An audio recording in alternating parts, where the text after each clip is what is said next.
Hello, everyone. Welcome to No Man's Podcast, the Batman Saga cast, where we analyze the turn of the century epic crossover of Batman.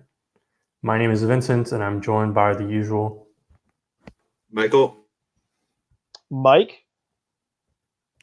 And we're going to jump right in with Jurisprudence, and I will let Michael take it away. Okay, first 2/3 of this episode is the two-part story Jurisprudence. It covers Batman 572 and Detective Comics 739. Both issues are written by Greg Rucka, art by Damian Scott, with covers by John. So Batman 572, starting off, this issue is a pretty cool cover, I think. Gordon looking terrified in bed as Two-Face looms behind, threatening him. Except the one off-putting thing about it is that the way Two-Face is in shadow, his face and arms are completely visible, but his torso is completely in kind of awkward looking, but decent cover. So we begin the issue. Renee Montoya and her brother are in this makeshift prison cell, which is furnished kind of like a bedroom. Like there's a little nightstand and stuff in there. And we see he appeared like once briefly earlier, I think. The very minor Batman villain Tallyman. I have no idea what his shtick is or anything. Someone could probably talk more about him later. But he comes in and says, Two-Face wants your company again, Montoya. And he drags her out of the cell despite her brother's protests. Two-Face is in a judge's office. He's written his own name over the judge's name on the door. And he's got this big dinner spread laid out, and he's like, "Hey, Renee Montoya, come eat dinner with me. Your parents made it for us." And her parents are also hostages. She's even surprised to learn they're alive at this point. But then rather vaguely at first, he says, the coin came up heads. I want you to put this on while I go run some errands. And later we learn what that means. So Two-Face's errand is that he breaks into Gordon's house, beats up Gordon and Sarah, particularly Sarah. He punches her in the face multiple times in a row, which is kind of uncomfortable to watch. And he arrests Gordon, claims he has a warrant for his arrest. He's got this whole faux trial thing going on, will be his plot for the story. Meanwhile, we briefly visit Batman Robin. The Penguins got this deal going on with a mysterious woman. Pretty sure it's supposed to be Mercy Graves. And Batman Robin come out to interrogate the Penguin, ask what he's been doing, what the deal with this pipeline out of the city he seems to have is. Penguin has no idea who he's dealing with, but they're smuggling in construction equipment and planning major urban renewal. So that seems oddly benign at the moment. Batman quickly gets a call from Oracle, who says, "Hey, my dad's house is under attack." So he and Robin rush out to help them. Penguin is low quipped about being upstaged. So back with the Montoyas in Two-Face's courthouse, or the courthouse he's using. Montoya is wearing what Two-Face told her to put on, which is a bailiff uniform for a trial. And she's talking to her parents who are imprisoned. Her mom's got a bit of Stockholm syndrome going on. Like, she's talking about how nice Two-Face is being to them and how well he's treating them, even though they're prisoners. And her dad doesn't agree with this assessment. They're bickering a bit about that. Two-Face comes in, reveals that he's going to make Montoya help him put Gordon on trial. She's going to be the bailiff. He's going to be the judge. He's the defendant. He charges him with breach of contract, multiple counts of negligent homicide, and dereliction of duty. And if he's guilty, the sentence is death to him, his family, and everyone under his protection. And the cliffhanger at the end of the issue is that he calls Renee Montoya as his first witness.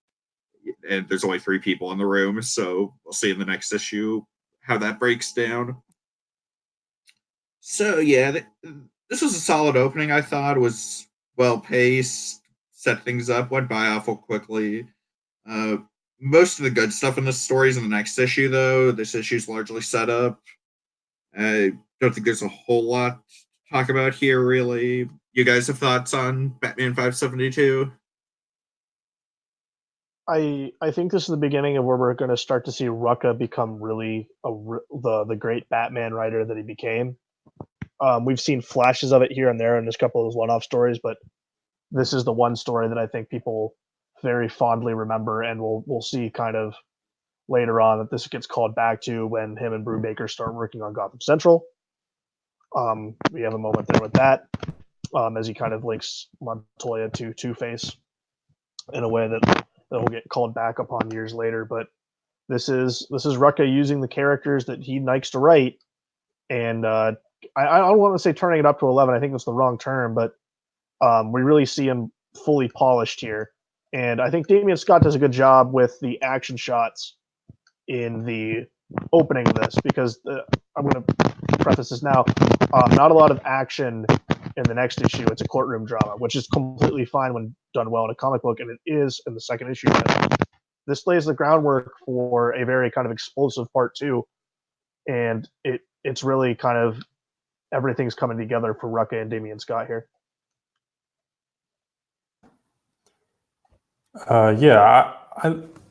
A few things on this issue. I think Damian Scott's art is really good here, and I think it has a slight edge up over the next issue, which I'll get into in a minute. I really like because of the art of the action. Yeah, I really like the way they do Two-Face's suit with the dark black, where it almost blends into most of the backgrounds, and then the almost neon green lines. It's a really cool effect. And also, like, I remember when Montoya got kidnapped by Two-Face, but like, and it was a long time ago, but we've had time skips in between. So it's like, wow, she's been captive for 5 months and her parents for 10. That's pretty crazy. And it makes, like, it definitely sells like some of that like Stockholm syndrome, which is definitely coming from Renee's mother and her brother in the opposite direction, like just freaking out in more of a cell. And they kind of, I don't know, I like the idea, even though it's skeevy as hell. This Two-Face and Montoya relationship is really the core like subplot that I was most looking forward to in all of No Man's Land, just because I had heard about it and I know that it continues in certain other stories, which we may or may not read it for like bonus episodes after the fact. So I was excited to get back into that. And yeah, the arrest of Gordon, and where Harvey just like punches Sarah in the face like 5 times to bloody her. Pretty I don't want to say it's like totally brutal, but it was unexpected. Yeah, but it works for the shock value of it. Though I will say, not the worst thing that's going to happen to Sarah Essen in book 4. Yeah. All right, so on to the next issue, Detective 739, same creative team. And we open here with Renee kind of raising the stakes that if Gordon is found innocent or not guilty, her family has to be freed and Harvey has to turn himself in. And Harvey agrees to it. I don't even think he does a coin flip here. He's just like, yeah, let's do it. And yeah, so then the trial goes along. And meanwhile, in the background, the Blue Boys are in a standoff with Tallyman, who's holding Essen hostage as the trial proceeds. And really quickly, we see Harvey Bullock get shot. And then like one panel later, oh, I'm wearing a vest. And I couldn't tell if that was supposed to be like a fake out drama thing. Either way, I thought it was like, okay, I guess Tallyman has bullets. That's what was established here. I guess that just clarifies that it is a standoff and they can't just go charging. And then the really interesting thing, which the first time I saw this one, I was a little iffy. But basically, we kind of have prose pages in a sense. There are these giant splash pages of the witnesses. And then you have a question and answer format of just, it's kind of, I wouldn't call it prose, but, it's just script. And it's Harvey asking questions of the witness back and forth. And again, initially I was like, but once you get a few lines in and you kind of pick up the rhythm of it, you could do this on a page. And I think someone like Bendis would do this. And I think it would work fine. But it's definitely an interesting technique here. And it really sells itself in the later moments, which I'll get to. And then as far as other timeline stuff, other like time markers, very interesting that Gordon notes that he has known Harvey, not just Harvey, but Harvey as Two-Face for 9 years. And there's a similar thing, I believe, in the next issue we'll talk about, maybe. And so Harvey's point is that basically Gordon entered into an agreement with a criminal as a officer of the law. He used a subordinate, Montoya, to facilitate it, knowing that she would obey him and abusing his power and everything like that, and also just not having the balls to do it himself. Then he broke the deal, and that resulted in deaths. And so that's Harvey's point. Even though he's like pointing out that he's a villain, he contributed to those deaths, everything like that, and he's the villain that Gordon associated with. It is a case against Gordon. And he like caps one of these moments off by kissing Renee on the forehead. And again, it's kind of screwing the screwdriver on that very complicated, weird, skeevy relationship. I felt, and it's hard to say because maybe we're missing backstory with the 5 months and stuff like that, but like Montoya doesn't fully react to it, which I thought was strange. And then Gordon gets questioned, and then things really ramp up when Montoya's like, he needs a defense.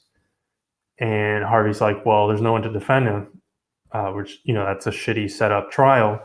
But then Montoya's like, en contraire, Harvey Dent is going to defend Gordon and question Two-Face.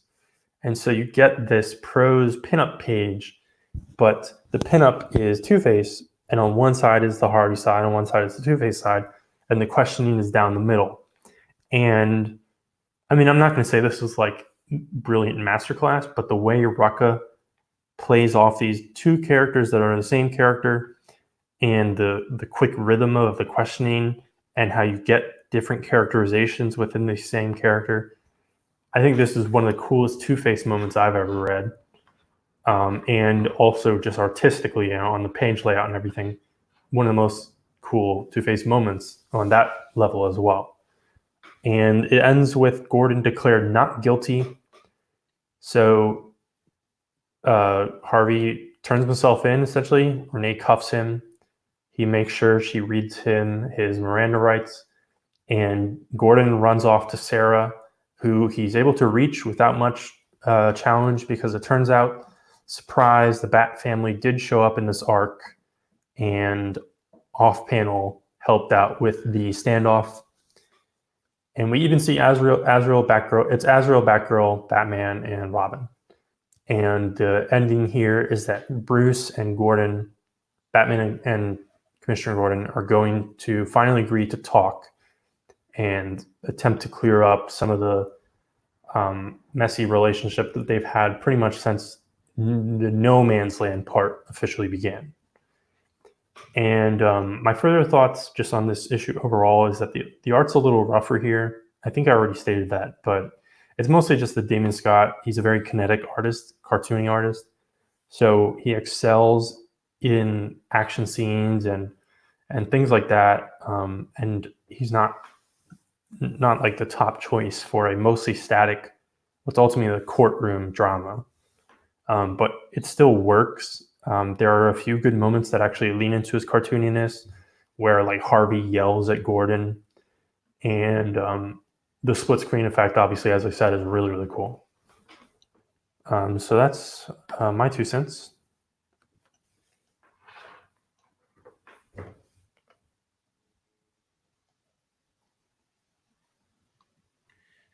Yeah, I really love this story. I think it's pretty much instantly become my favorite Two-Face story so far. Yeah, the moment where Renee convinces him that Harvey has to defend Gordon, and he agrees to that, and then that splash page, that was such a great, satisfying moment with that character to me. And yeah, the way this whole faux courtroom drama played out was just really expertly paced and done, I thought. I think the pacing was really, really good as you're building tension throughout, and you do culminate on that splash page with Two-Face, where is it a gimmick? Yes, but it's a gimmick that's done well. So, I mean, when you're playing to the hits, play to the hits, and it worked in that sense. Especially kind of like with the height of Two-Face at this time. I like how he's drawn with the suit, like Vince said before. It's kind of a more famous design. I know, like the kind of the encyclopedia books definitely use Damian Scott's art from this arc as kind of character pieces for him. I do want to say though on Damian Scott's art, playing into Vince's criticism, we end the last issue with Gordon in a gray shirt, and he's in like orange jumpsuit prison garb in this one, with no explanation how that happened. That is horribly egregious and bad, considering it's the same artist across 2 books. But other than that, yeah, it's fantastic. And moving into the finale, sort of epilogue of this arc, also a fantastic issue. Yeah, arguably the best thing we've read so far. And I do want to say, I think it's been a while since we've read a string of like multiple different Bat titles in a row where it's the same writer across the board. I think that really helps this episode as well. But this is Legends of the Dark Knight number 125, following back with Greg Rucka on writing, Rick Burchett.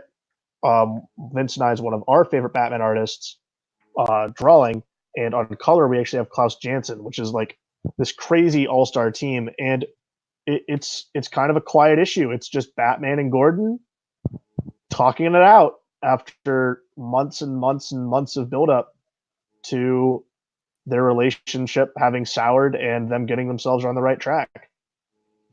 We do open though with Oracle and Tim just hanging out in the clock tower. Just Tim will go and they've been at it for 3 hours now. When do you think they're going to come back? He says it's a kind of akin to two parents that are fighting and you're waiting if they're going to come back with the divorce finalized, which I think it kind of works here. But the span of the discussion that Batman and Gordon have is, are they friends? And was Batman using Gordon? If Batman is of a partner and friend of James Gordon, how could he abandon him? How does he not let him know in on the plans?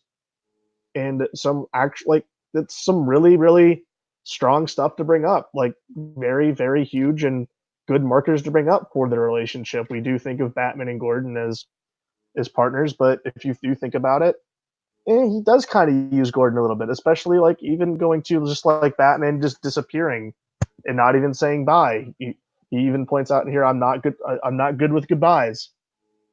It does build to this great moment where Bruce tries to reveal his identity to Jim, but he doesn't want to see it because he doesn't want to tarnish what the relationship was, in the first place. And I think Rucka pulls in some great stuff here, talking about how Gordon was trying to get those other police jobs when No Man's Land was coming down before he decided to stay, and everyone laughed in his face. It kind of got to him a little bit. But near the end, we have the partnership back on, and Batman and Gordon are on the same page. It's a really, really, really good issue. If you find this in a bin at a con or back in long boxes, definitely pick this one up. It's great. It's got a Jim Aparo cover too, so kind of all-star art all around on this one.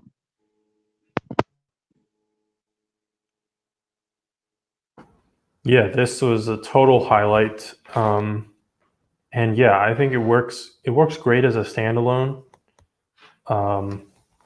And just top to bottom, great. I mean, lots about Burchett and Ruck and everything.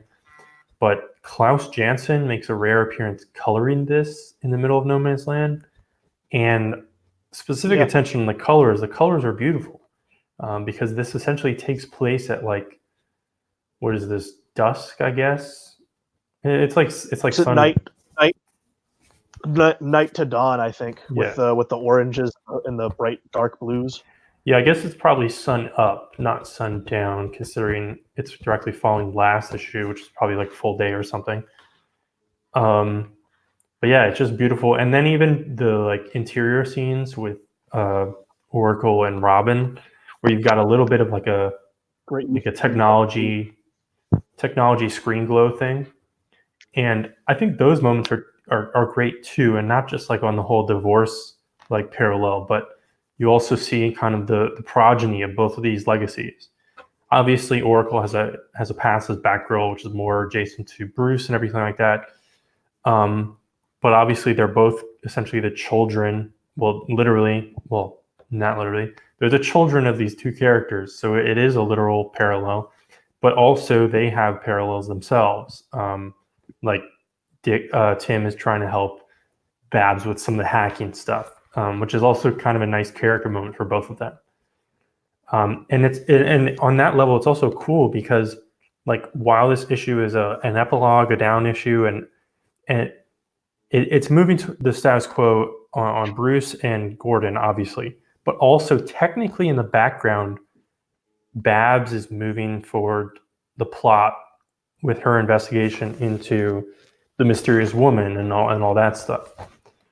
So in the background, there's an inkling that we're not frozen here. It was also interesting, like as far as I could tell, Bruce is also referencing, or Gordon is also referencing not just like Cataclysm when Bruce left, but also Nightfall. I'm pretty sure, because he says like a while back, and he's like people replacing you and stuff like that.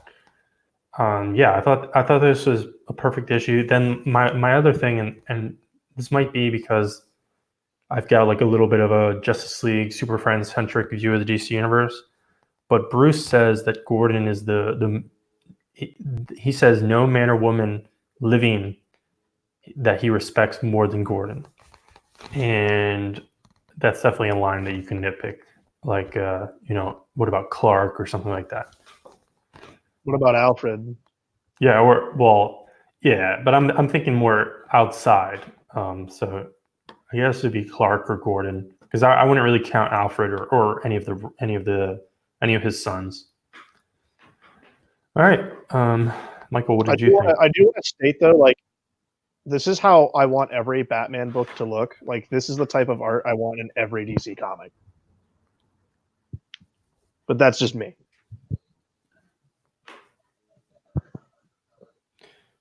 Yeah, Michael, go ahead. What did you think? Yeah, there's not really that much to say. You guys haven't already said, but yeah, this is an amazing issue. Might already be my favorite single issue of Batman. I've never read any comics with Rick Burchett's art before, but he's incredible, as are the Klaus Janson colors. One part that I thought was a really standout couple of moments is where the first 2 pages of this, it's a great 2-page spread, but we get like almost 4.5 pages total of several panels of Batman and Gordon in different positions where it's just painfully awkward silence, no word bubbles, no narration, nothing. I thought that was a really great example of wordless storytelling in the medium. Like you can just feel how painful and awkward this is at first, and then Batman just breaks it by complimenting his garden, and Gordon talks about how they had to tear up part of the vegetable crop because of an infestation, and it seems like there's bit of a metaphor going there. They got some nice carrots out of it at least. But yeah, great issue. Perfect microcosm of the Batman Gordon relationship. Yeah. 10 out of 10. And that concludes jurisprudence. And things will be moving forward, I think. Yeah, this was definitely a standout. And I'm not sure, this might be the end of, I mean, it has to be the end of Two-Face and Montoya, or at least Two-Face within No Man's Land. I'm pretty certain. And again, we may or may not pick up, or at least readers at home can follow kind of echoes of that in primarily Gotham Central, also by Greg Rucka. So our next episode is going to be the final arc of Robin issues that we'll be reading for the show. We've already said goodbye to Nightwing. And so Tim Drake is back in the sewers, as we've seen him multiple times. And he comes across the other villain that you might expect in the sewers. We already saw Ratcatcher, so who else hangs out in the sewers? Take your guess, and we will reveal it next time. Thanks for watching this one, and bye-bye.